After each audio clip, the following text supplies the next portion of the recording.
Did you know there's an organizing method that can completely transform your home and your life using only simple principles from the other side of the world? I'm talking about Japanese minimalism, a philosophy that teaches you how to organize any space permanently without clutter or stress. If you're tired of living in clutter, if you feel like your home never stays truly organized for long, or if you simply want to discover how to live a lighter, more peaceful life, this video will change everything for you. Japanese minimalism isn't just about having fewer things. It's about having the right things in the right places, creating an environment that exudes harmony and peace. Imagine waking up every day in a home where every object has its place, where you can find everything you need when you need it, without wasting time searching. Imagine the feeling of lightness when you arrive home after a tiring day and are greeted by an organized and welcoming environment. But be careful. If you don't apply these principles I'm going to share today, you'll continue to live in the eternal cycle of organizing and cluttering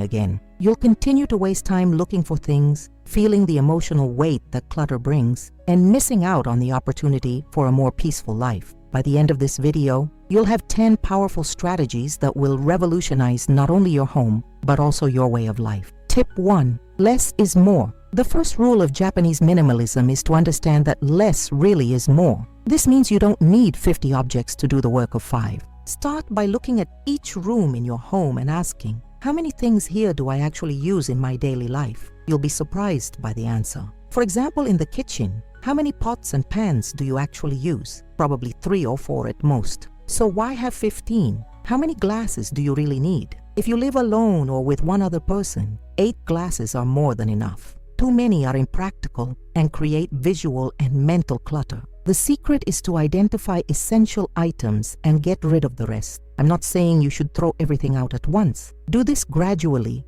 room by room. Start by separating items into 3 groups: always use, sometimes use, and never use. The ones you never use can be donated or discarded immediately. Keep the ones you use occasionally in less accessible places. The ones you use often should be kept in the most practical places. When you reduce the number of objects, you automatically reduce the time spent organizing. Fewer things mean less clutter, less cleaning, and less mental stress. Your home becomes visually larger, easier to keep clean, and most importantly, you begin to value what truly matters more. This process also brings an incredible sense of freedom. You realize that you don't need so much to be happy, and that in fact, the excess was overwhelming you without you realizing it. Tip 2. A place for everything. The second fundamental strategy is to create a fixed address for each object in your home. In Japanese minimalism, each item has a specific place and always returns there after use. This completely eliminates clutter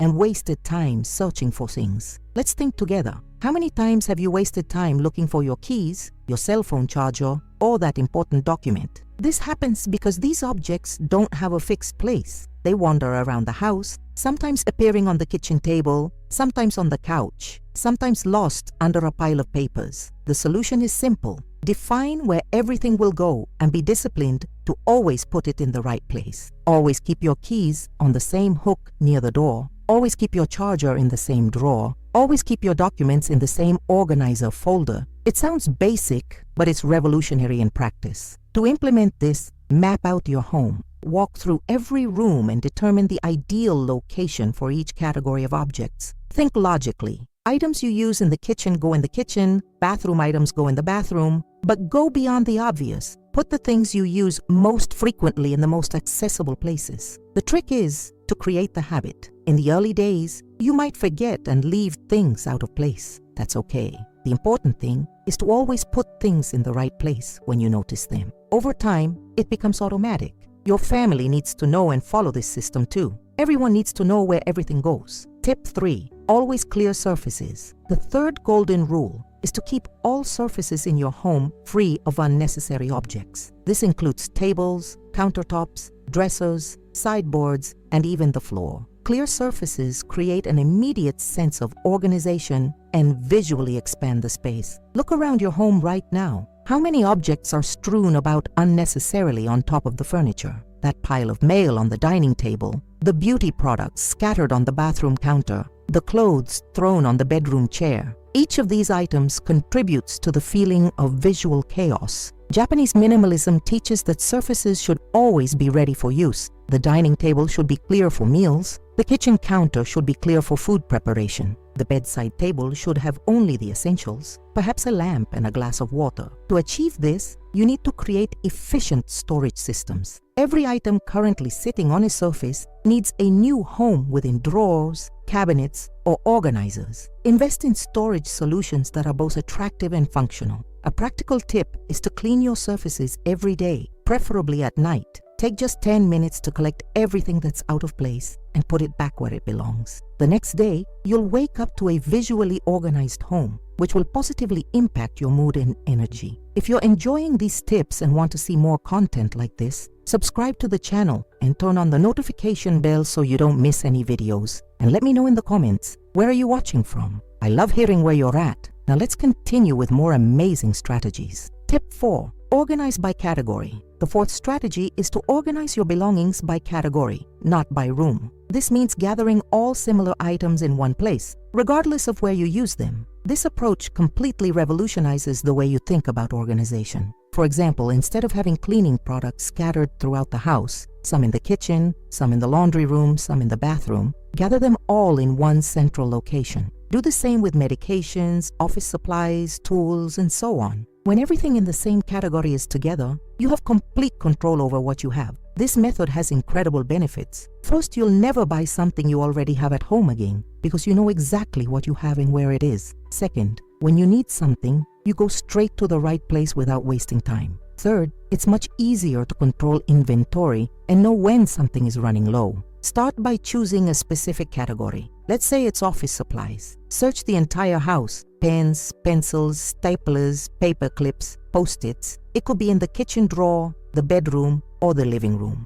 Gather absolutely everything in one place. You'll be surprised at how much you have. Once you've gathered everything, make a selection. Pens that don't work go in the trash. Pencils you never use can be donated. Keep only what you actually use. Then designate a specific place to store all of these items. It could be a drawer, an organizer box, or a shelf. Maintenance is simple. Whenever you use something in this category, return it to its designated location. If you buy something new in the same category, you already know exactly where to store it. Over time, you'll have a perfect system where each category has its own designated space. Tip 5. Use the 3-second method. The fifth technique is powerful and simple. Whenever you're done using something, you have 3 seconds to decide whether to put it away or leave it in a mess. This rule breaks the habit of procrastinating and keeps your home tidy. Most people think, I'll use this now and put it away later. The problem is that later never comes, or when it does, so much stuff has accumulated that organizing becomes a daunting task. The 3-second method nips this problem in the bud. It works like this. You finish using the scissors, 3 seconds to put them back in the right place. You take an item of clothing out of the closet and decide you won't wear it. 3 seconds to hang it up again. You open a letter, 3 seconds to discard the envelope and put the document back in the right place. It seems simple, but it completely transforms your routine. The secret is to create an automatic reflex. In the early days, you need to consciously remind yourself to apply the rule. Use reminders on your phone if necessary. Place post-its in strategic locations. Ask a family member to remind you. Over time, this will become a natural habit. This technique is especially effective in the kitchen. Finished cooking, 3 seconds for each utensil to return to its place. Used a seasoning, 3 seconds back to its proper place. In no time, you'll be done cooking and the kitchen will be organized without that pile of dishes and utensils scattered around. The 3-second method also works great for paperwork and documents. Got a bill? 3 seconds to put it in the accounts payable folder. Received a receipt? 3 seconds to file it correctly. This way, you avoid those piles of paper that pile up and become a headache. Tip 6. Define activity zones. The sixth strategy is to create specific zones for each activity in your home. Instead of doing things anywhere, you define dedicated areas for specific functions. This brings mental and physical organization at the same time. For example, create a reading area with a comfortable armchair, good lighting, and a small table to hold books and drinks. Everything you need for reading can be found there. Also, set up a work area at home. even if it's just a section of the dining table. Keep only work-related materials there. In the kitchen, you can create even more specific zones. A prep area near the sink and cutting board, a cooking area near the stove with all the spices and utensils, and a coffee area with the coffee maker, cups, and sugar. Each activity has its own defined space with all the necessary resources. The benefit is extraordinary. You become much more efficient because you don't waste time searching for things or moving around the house. Plus, each zone becomes naturally organized because it has a clear function. When you finish one activity,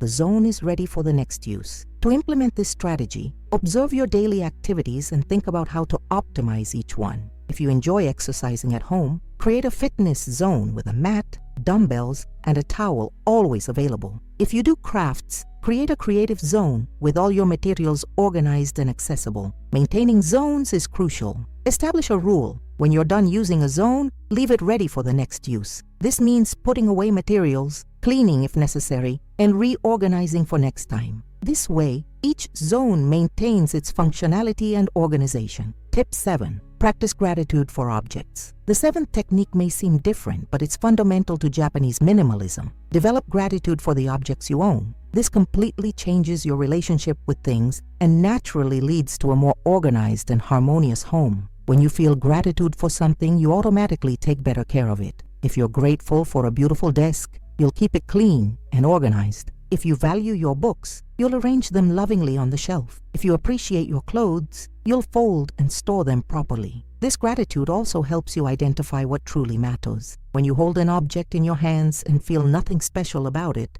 it's a sign that you may no longer need it. On the other hand, when you hold something that sparks gratitude, you know it's worth keeping and caring for. Practice this regularly. Once a week, choose a room and observe each object carefully. Pick it up, feel its texture, and remember how it came into your life. If it evokes positive feelings, mentally thank it and care for it even more lovingly. If it doesn't, consider whether it's time to let it go. This practice also includes thanking objects when you decide to donate or discard them. It may feel strange at first, but it's a respectful way to say goodbye to things that have already served their purpose in your life. Mentally, you can say something like, "Thank you for serving me. Now you can bring joy to someone else." Gratitude for your belongings extends to caring for your entire home. You begin to see your home as a gift, as a sacred place that deserves care and respect. This translates into practical actions. You clean more frequently, organize more carefully, and choose what goes into your space more carefully. Tip 8. Implement the one in,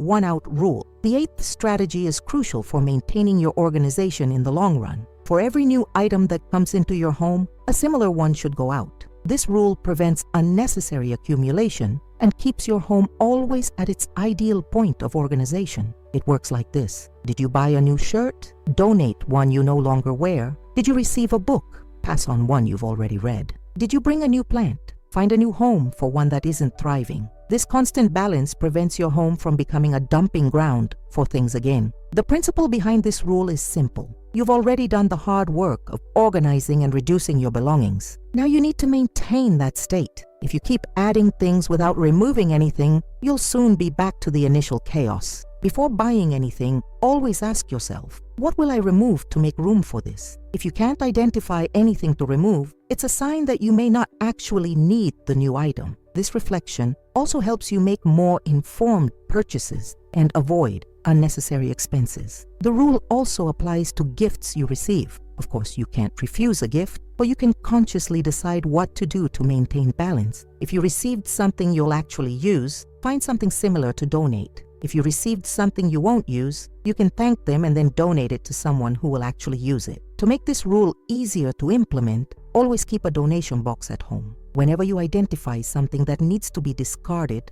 put it in the box. When the box is full, donate it to a charity. This way, you're always ready to receive new things without accumulating them. Before we continue, let me tell you something quick. If you want to earn some real extra income, working from home, and learning something that can turn into a profitable business, I've prepared a complete guide where I show you how to make handmade soaps from scratch, which ingredients to use, and even how to sell them to win customers. The link is in the first pinned comment. And please note, The special discount is only for channel subscribers and only for a few days. After that, the price returns to normal. Now let's continue with the video. Tip 9. Create organizing rituals. The 9th technique transforms organizing from a tedious task into a special part of your day. Create organizing rituals that you truly enjoy. When you associate organizing with pleasurable moments, it stops being a burden and becomes a personal care. A ritual can be as simple as making your bed every morning while listening to your favorite music, or organizing the kitchen in the evening while sipping tea. The important thing is to create an atmosphere that you associate with well-being and tranquility. This way, organizing becomes a moment of pause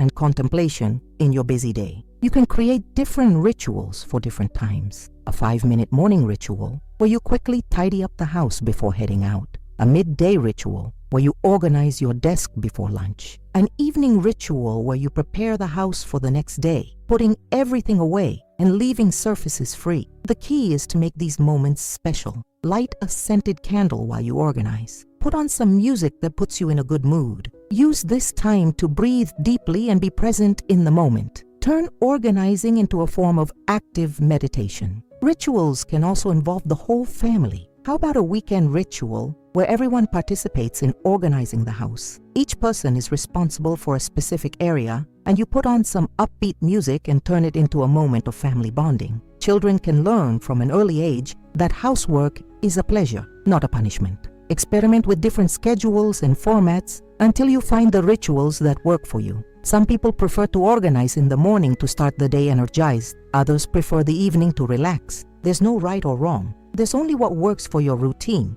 and personality. Tip 10. Always keep the essentials visible. The 10th and final strategy is to create an environment where essentials are always visible and accessible, while accessories are discreetly stored. This makes your daily life easier and keeps your home looking clean and organized. In the kitchen, for example, keep only the items you use daily visible. A beautiful cutting board, an elegant salt shaker, perhaps a fruit bowl. Everything else is stored in the cabinets, but in easy-to-reach places. This way, your countertop always looks beautiful, but you have everything you need at hand. In the bedroom, leave only what contributes to a peaceful environment visible. Perhaps a book you're reading, a glass of water, or a pretty lamp. Clothes stay in the closet, and personal items are stored in organized drawers. The environment becomes serene and conducive to rest. This strategy requires you to clearly identify what's essential in your routine. Make a list of the objects you actually use every day in each room. These can be visible as long as they have a specific place and contribute to the beauty of the space. Everything else should have a designated address inside closed furniture. The same rule applies to decorations. Keep only those decorations that truly bring you joy visible. If you have a lot of decorative objects, rotate them. Leave some visible and store others in a box. Change them up from time to time. This way, you'll always have a fresh environment without having to buy new things. To implement this tip, conduct a visual analysis of each room. If something is visible but isn't used daily or brings you real joy, find a suitable storage location. The goal is to create visually clean spaces where each visible item has a clear purpose, functional or aesthetic. We've reached the end of this incredible journey through Japanese minimalism. You've just discovered 10 powerful strategies that can completely revolutionize your home and your life. Remember, less really is more. Everything needs its place. Open surfaces create tranquility, and organizing by categories gives you total control. The 3-second method will become your best friend in keeping everything in place. Activity zones will optimize your time and energy. Gratitude for your objects will transform your relationship with material things. The one-in, one-out rule will keep your home balanced. Organizing rituals will make you love this process, and keeping only the essentials visible will create serene and functional environments. But remember, knowledge without action is just information. The power lies in putting these strategies into practice, one at a time, with patience and consistency. Your organized home is much more than a beautiful space. It's a reflection of your inner peace, an environment that energizes you rather than drains you, a place you truly want to be. Start applying one of these tips today. Choose the one that resonates with you most and dedicate this week to implementing it fully. And now I want to hear from you. Which of these strategies will you start using first? Tell us in the comments which tip had the biggest impact on you. and how you plan to apply it in your home. If you're not yet subscribed to the channel, subscribe now and turn on notifications so you don't miss any organization and well-being tips. Your dream home is waiting for you.